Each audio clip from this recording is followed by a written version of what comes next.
Once an IEP is in place, that's not the end. It's really just the beginning. Now the more important goals start. The goal of getting your child caught up so they can rejoin their peers. The goal of an IEP is to get your child off of an IEP.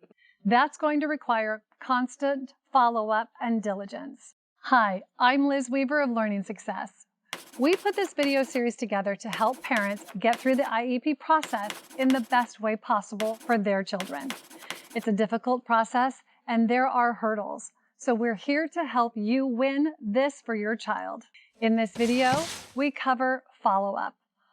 We cover why it's important to have a long-term goal of getting your child off the IEP. We cover how to do that.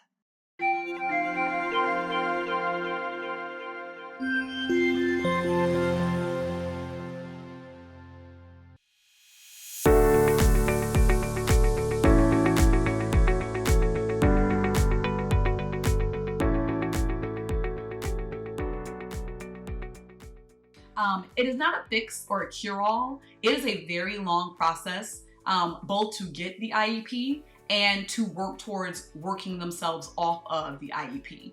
And that should be a goal. People should not think that an IEP is going to immediately fix all of their children's problems, because it's not. It is a continuous, it's part of a process. An IEP is something that is monitored every year. To check to make sure the children are continuing to make progress, to see if there are any different interventions that need to be in place, and to see if anything needs to be changed. So can something be taken out? Can something be added in to make the child more successful? The end goal for probably 80% of IEPs should be to move the child off of the IEP, to put the most intensive interventions possible in place to make sure that the child catches up and is able to figure out a way to access traditional curriculum with their peers, and be able to perform without any supports. But getting an IEP in place, and then once the IEP is in place, your job is not done. It's important to follow up and follow through every year. I make sure all my teachers, or my children's teachers rather, know what interventions are in place and know how to best address and teach my child. To send a follow-up email, okay? Now, when they hand you an IEP, if something's vague, like it just says, there's some more breaks in class, feel free to write in details and ask, like, hey, my understanding is we're gonna do it with a break card, right? So is it okay if I just write this in here? I mean, they can't say no if that's what they said. So you write it in, you initial it, they initial it, and that's part of the IEP. You want the documentation, but if you forget something like that, if you don't do that, or the IEP has something that's vague, or you have a question that comes up after the meeting, as often happens, the best way to do that is to send a follow-up email with a copy of your notes, okay, and a request for everybody to review them, as well as list out all of your understandings about how each step of the IEP is going to be handled, what everybody's obligations are, and who your points of contact are if an issue comes up, who you go to first, who you go to second, and so forth. And ask them, is everybody else in agreement that this is what happened? You know, do you guys have any questions? Is there any other obligations on my part? If they respond, you can engage in a conversation now that will all be documented through email and try to solve those issues. If they ignore you and don't respond, then it can be assumed that they agree with that. And you have the ability to come back later and say, hey, look, you're not doing this. And if they say, well, it's not in the IEP, you can say, yeah, but I sent the follow-up email and you never said anything different. And again, you just want to be there the entire time, checking in, making sure that everything is going well, making sure that all of the paperwork that is requested of you is being returned in a timely manner, and making sure that there's data being collected, because honestly, without any data, it's not an informed evaluation. So what do I mean by data? Data could be old grades. It could be any type of progress monitoring that they're doing. So with the example, if they're having problems in math, it could be math probes. And what math probes are is just a sheet of paper with a certain amount of math problems on there, and your child is expected to solve as many as they can in 1 minute. So if they're doing that weekly, and you're seeing progress, good. If you're not seeing progress, or if the child is stagnant, then you know that evaluation is actually called for. Regular assessment. Following up on that assessment and adjusting as you go is critical to your child's future. Otherwise, it's very easy for your child just to fall through the cracks, to go through school and never actually get an education. It happens more often than not. It's so sad to say that so many children actually complete public education without ever gaining the skills that they should have learned, graduating high school without even a functional understanding of math or even enough reading skills to get a job. Currently, some 36 million adults in the United States do not have basic reading, writing, or math skills. 1 out of 3 adults do not have enough basic math skills to operate a cash register. Functional literacy is epidemic, many adults not being able to even fill out a job application. Our prisons are full of these adults. As a matter of fact, literacy is a big predictor of incarceration. Approximately 2/3 of these adults graduated high school. They just graduated without skills. That's scary. A lot of children just get warehoused in the school system.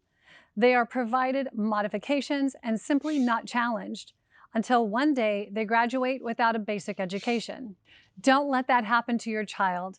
Assess progress regularly and constantly adjust the plan. Get them started on the learning success system so they can build up their fundamental learning skills at home. Give them the opportunity to become successful by starting a free trial today.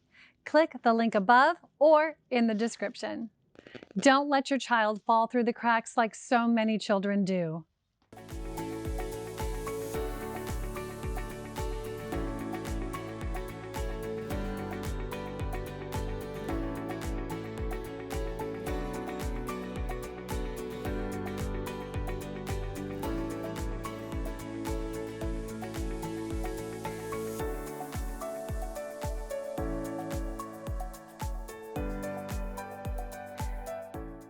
One of the things you want to make sure is that if your child has spent any time in the NICU, you want them to be in a place that is regularly assessing them. And so there are centers that use the Ages and Stages questionnaire, which is something that you as a parent can use if your child isn't going to early childhood centers at home with you. You can order the Ages and Stages questionnaire and do the assessment yourself, and then you send it off to them and they send it back to you. So that's an avenue you can use. You can use an early childhood special ed program. Easter Seals does those, and they are wonderful. I love them.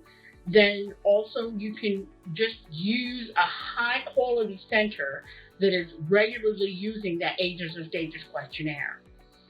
The most important thing in early childhood and getting your child assessed regularly is then any problems that come up with their development. It gets noticed right away. And the sooner any issues are noticed, the sooner intervention happens, the better it is for your child, because then they begin to develop the skills that they need. So with an IEP, they are updated every year, meaning the student's classroom teachers, the parent, and the student come to a meeting and they basically validate the modifications that the student is getting.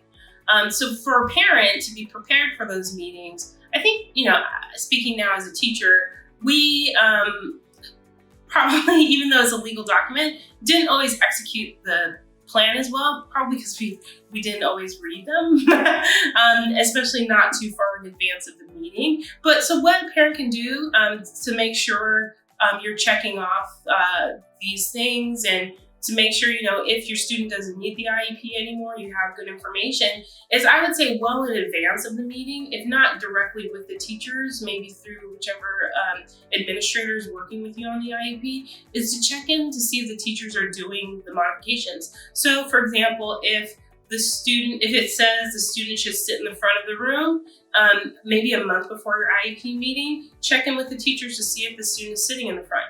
So that way, when you go to your IEP meeting, you can actually assess if that modification was working.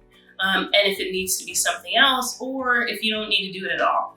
So I would say well in advance of the IEP meeting, check in with the administrators and the teachers to make sure the student is getting all of the modifications so that when you go into the meeting, you could actually assess if they're needed or not. And how can you make sure that your student is successfully executing what they're supposed to be doing and maybe working their way towards getting out of a program like that? I think there are modifications or suggestions for students. And I think the biggest one that students don't necessarily do is they're supposed to say like when they need the extra time on an assignment or during a test. And oftentimes kids are sort of embarrassed, right? They're like, I don't want to have to get up in the middle of the room. Everybody sees me or, asking for time and that kind of thing. So I think what a student should do is definitely establish some kind of communication directly with the teacher, email, all these other applications that do that kind of stuff, to advocate for themselves in advance. I can say as a teacher, I used to hate when a project is due that they've been working on for 2 weeks and the student after the due date is like, I have an IEP, I need extra time. It's not genuine, right? So I think in advance of those, if everybody's just reminding, keeping everyone in communication about what accommodations there are, I think you get the best use of those things. There's a dangerous fallacy that is prevalent in education. It is that brains don't change. This lie has been propagated for decades, even though it has been clearly disproven. Because of this lie, it's very easy to assume that a child will never improve. There are so many people out there spreading this lie that it's easy to get caught up in it. You begin to think that they'll need accommodations for life. Accommodations can be a helpful step in the journey, but by focusing on them and the reliance on them, you limit your child's potential. Thinking that brains don't change is very dangerous. It leads to unfulfilled lives. Don't fall for it. For your child's sake, realize that your child is intelligent and has incredible potential. You can help them develop that potential so that they can go on to lead a happy, fulfilled life. They can catch up to and even surpass their peers. Skills are developed with effort. That even means the fundamental learning skills, the micro skills that make up all learning.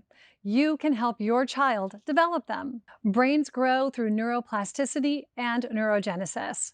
Your child's brain is either improving or getting worse. It's either developing or stagnating. Brains don't stay the same. They grow or they just get more stuck on autopilot. Which direction do you want your child's brain going in? Follow the advice in this video. Constantly assessing and adjusting and getting started on the learning success system will ensure that your child is moving in the right direction, the direction of growth. That's why I'm offering you a free trial of the learning success system. Just click the link in the description.